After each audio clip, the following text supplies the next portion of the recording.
안녕하세요. 그녀의 북살롱 미셸입니다. 네, 오늘은 장대익 교수님의 글을 좀 읽어 드릴 겁니다. 인간에 대하여 과학이 말해준 것들이라는 책 속에 수록된 한 챕터고요. 다양성에 대한 얘기를 하고 있으신 그런 부분이에요. 제목이 식사 메뉴도 통일, 우리 다양성 지수 좀 높입시다 라고 붙어 있네요. 그냥 쭉 읽어 드릴게요. 편안하게 들어주세요. 15년 전쯤 교환 학생으로 온 한 교포에게 물었다. 한국에서 뭐가 가장 인상적이야?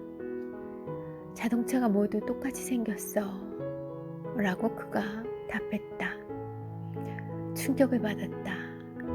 나는 한 번도 그런 생각을 해본 적이 없었기 때문이다. 그 말을 듣고 거리를 달리는 자동차들을 유심히 관찰했던 기억이 난다. 물론 지금의 거리 풍경은 달라졌다.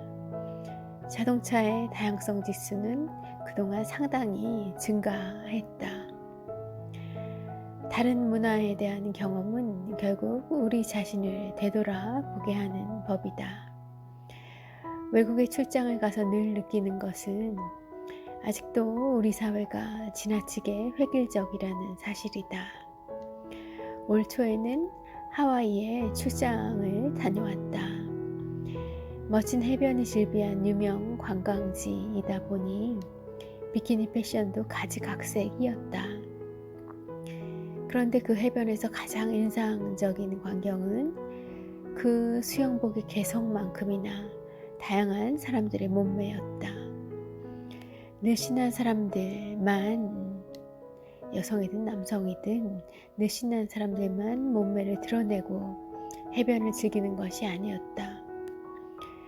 우리 같으면 민망하다고 생각해 해변에서도 꽁꽁 싸맬 몸매들이 거기서는 자유를 누리고 있었다. 왜 이런 차이가 있을까? 물론 서양 사람들이 한국인들에 비해 더 개인주의적이고 독립적으로 사고한다는 사실은 익히 알려져 있다. 우리 직장의 회식 풍경을 돌아보자. 그 자리에 가면 이미 음식은 누군가에 의해 일괄적으로 주문돼 상에 올려 있다. 시간을 절약하려는 차원도 있겠지만 선택의 다양성을 꺼리는 문화도 한몫한다. 이렇게 미리 준비된 회식 자리가 아니라면 어떤가?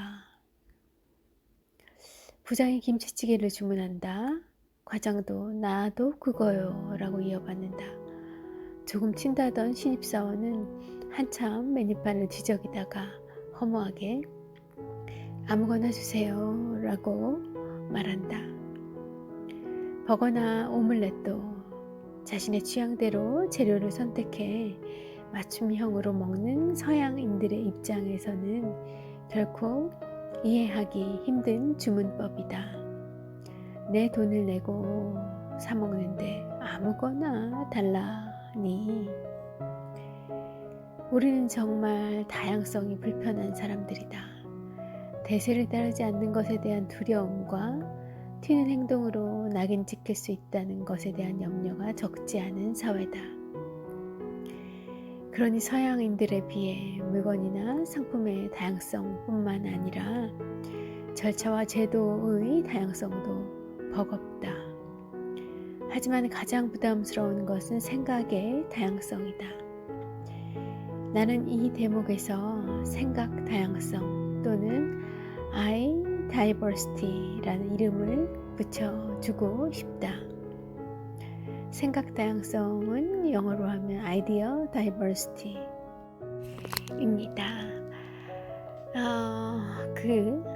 그런 이름을 붙여주고 싶은 것은 한 개인이 똑같은 현상에 대해 얼마나 다양한 생각을 할 수 있는지, 그리고 집단 전체적으로 그런 생각의 개수가 얼마나 많은지를 나타내는 지수이다.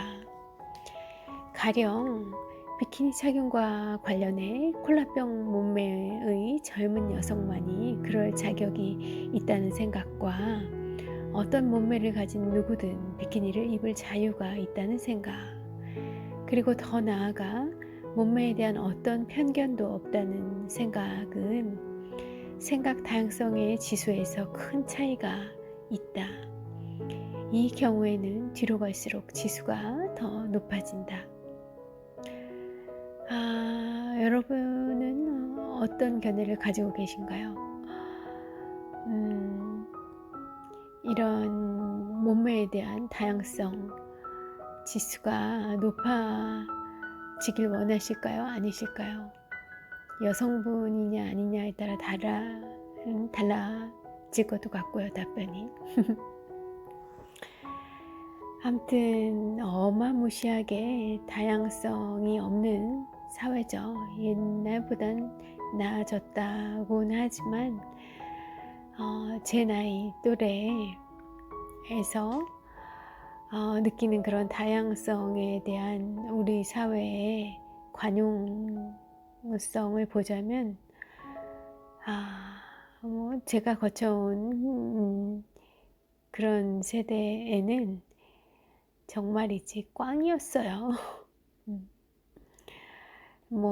저는 그것에 무수한 반기를 들고 또 그렇게 좀 아웃사이더처럼 그런 길을 많이 택해 온 편이긴 한데, 내가 하고 싶은 대로 하리라 하면서요. 좋아지고 있는 것 같습니다. 이런 관점에서 보면 우리 사회의 생각 다양성 지수는 높지 않다. 집단주의적이고 상호 의존적인 동아시아 문화를 유산으로 물려받았기 때문만은 아닐 것이다. 대학 입시 관문 앞에 그 개성 넘치는 아이들을 성적순으로 줄 세우는 교육제도는 생각 다양성의 추적이다. 한참 생각 다양성을 분출시킬 나이의 청년들을 군대에 보내야 하는 상황은 남북 대치 상황에서 어쩔 수 없는 일이긴 하지만 국가의 생각 다양성 지수를 갉아먹는 주 요인이다. 이 다양성을 말살시키는 그런 교육을 해온 것이 사실이죠. 지금은 많이 방향이 바뀌었다고는 하지만 그러면 또 뭘 합니까?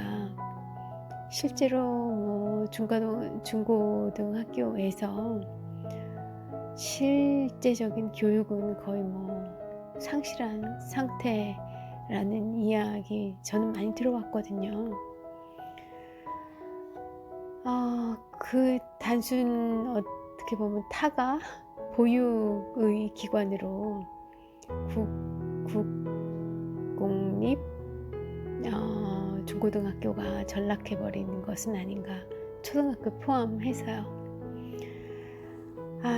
그걸 어느 세월에 어떤 방식으로 개선을 다 할 수 있을런지 제 개인적인 생각으로는 좀 어렵지 않나 그런 생각들을 해요.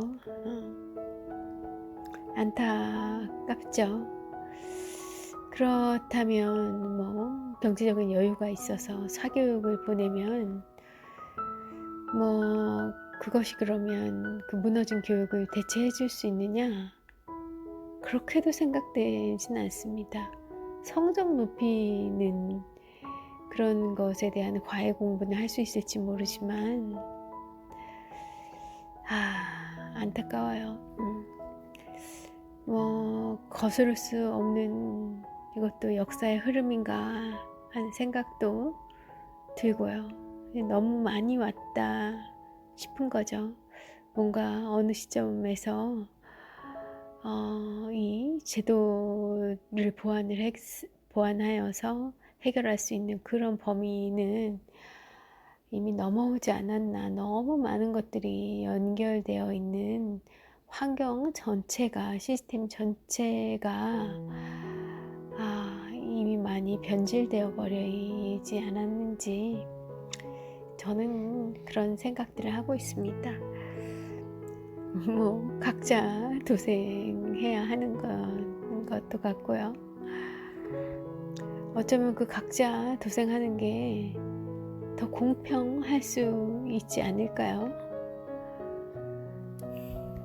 노예나 뭐 기득권의 말 잘 듣는 그런 노동자 뭐 그런 시민으로 교육되고 길들여지는, 그럴 바에야 그냥 각자 도생하는 게 나의 창발성을 마음껏 꽃피울 수 있는 그런 생을 살 수 있는 방법이지 않을까. 그러나 그런 결정을 하는 게 매우 어려운 일이라는 건 압니다. 큰 결단이죠. 매우 큰 어려운 결단일 것 같습니다. 다시 글로 좀 돌아가 볼게요. 좁은 국토에 많은 주민을 수용하기 위해 활용되어 온 아파트 문화는 일상에서 생각 다양성을 정체시키는 외부 환경 요인이기도 하다. 그게 그거인 공간을 매일 똑같이 드나드는 우리의 뇌에서 새로운 생각이 샘솟을 리 없다. 물론 왜 생각이 다양해야 하느냐고 반문할 수 있을 것이다. 꼭 획일적이진 않더라도 비슷비슷한 생각이 존재해야 통합도 잘 되고 일사불란하게 잘 돌아가며 비용도 적게 들지 않겠느냐는 그런 얘기인데 아주 틀린 말은 아니다.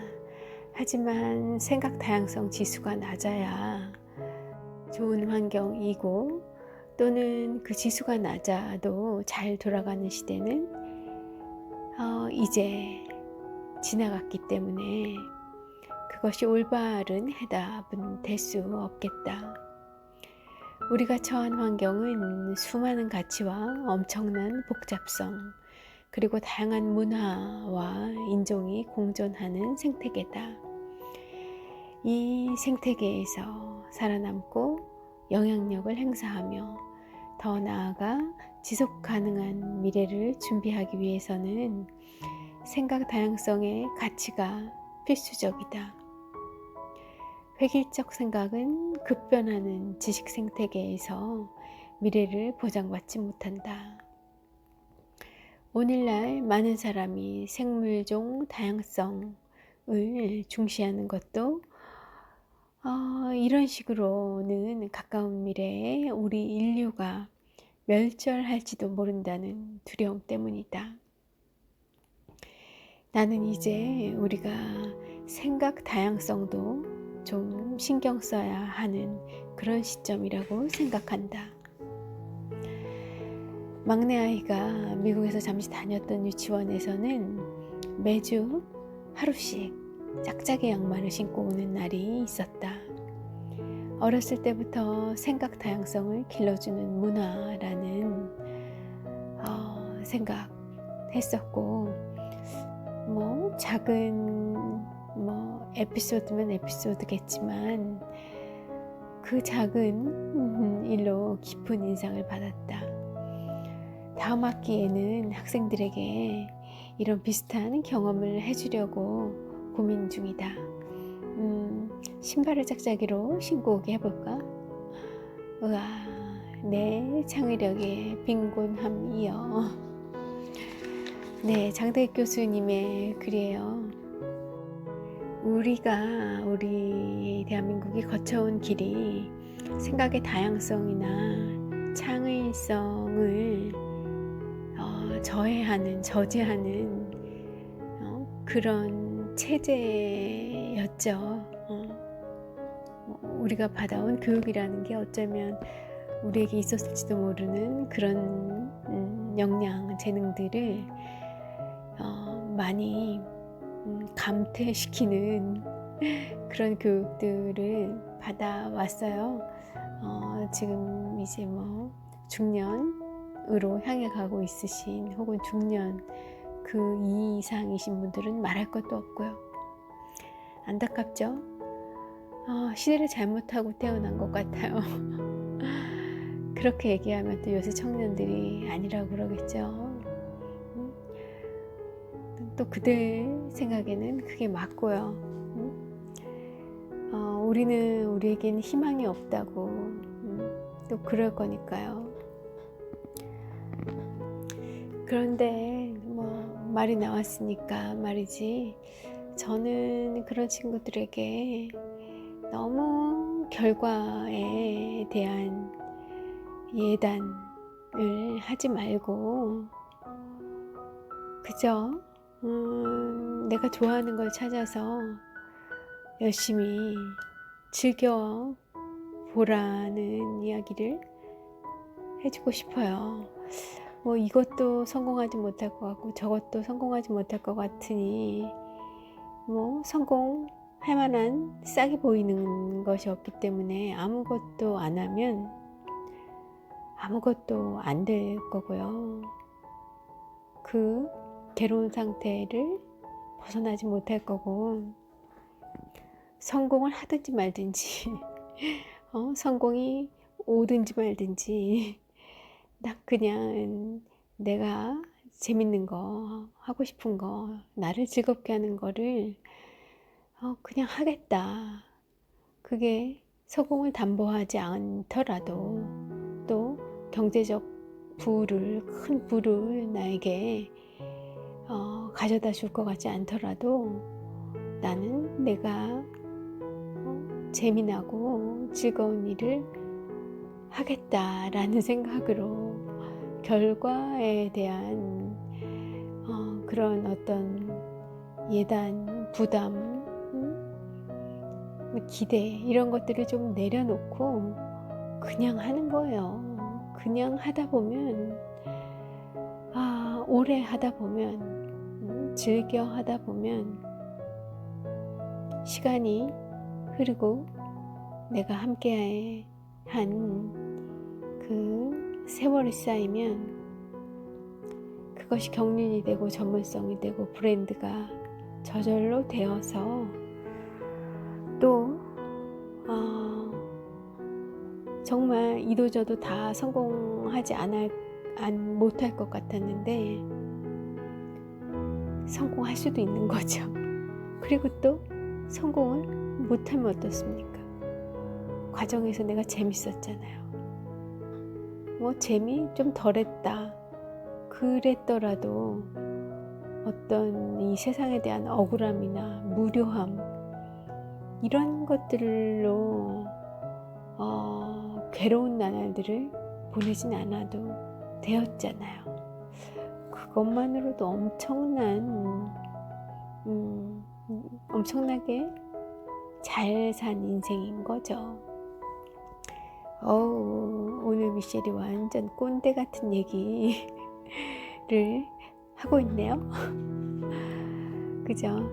아니 실은 저한테 그 헤드헌팅 의뢰가 들어와가지고 아주 오랜만에 좀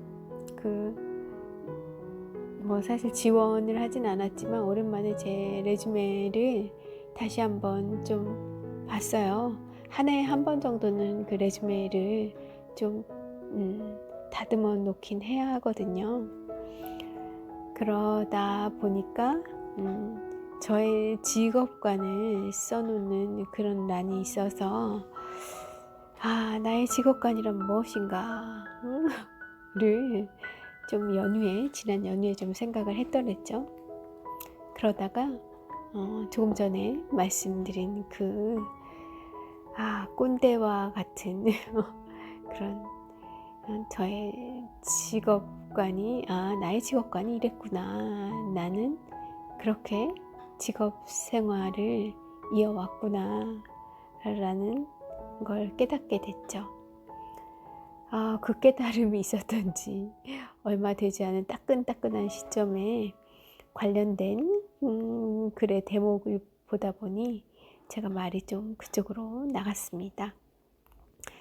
네, 오늘 푹 쉬고 연휴 끝난 후에 첫 출근하는 날이었는데 다른 때보다 몸도 좀 개운하고 그러셨을 것 같아요. 이제 추석으로 인해 혹시 피곤이 쌓였던 분들이 있다면 그런 피곤도 다 가셨을 것 같고요. 이제 코로나 2단계에서 1단계로 내려갔다고 하니까 조금 움츠렸던 그런 마음을 좀 이제 피고 조금 이전과 똑같을 수는 없겠지만 조금 다른, 그렇지만 우리가 살던 그 일상으로 좀 되돌아갔으면 하는 그런 바람이 있습니다. 경기도 좀 더 나빠지지 않고 빠른 회복 조짐으로 돌아설 수 있으면 좋을 것 같고요.